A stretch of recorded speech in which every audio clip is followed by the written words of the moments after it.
Before we dive in and find out about what effective feedback is and isn't, we are gonna go inward and examine our personal relationship with feedback.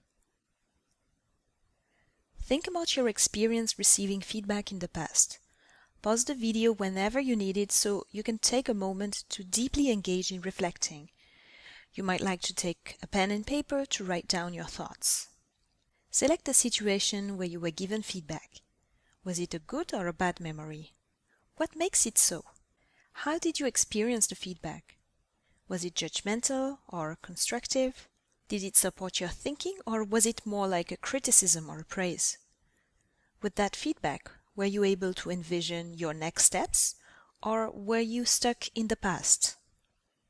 How did this experience shape your connection to giving or receiving feedback?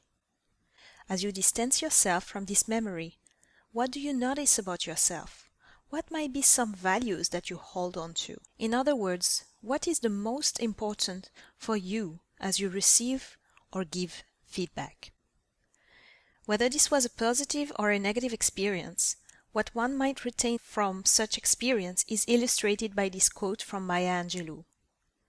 I've learned that people will forget what you said, people will forget what you did, but people will never forget how you made them feel. This is fundamental in understanding feedback because feedback may expose our vulnerabilities, and this isn't always a place of comfort for some of us, whether we are giving or receiving feedback. However, we can be mindful of our vulnerabilities and how we see them. Do we see them as a deficit, such as a weakness, something we don't have yet, or a strength, like an asset, something that elevates us? Perhaps it even depends on the situation.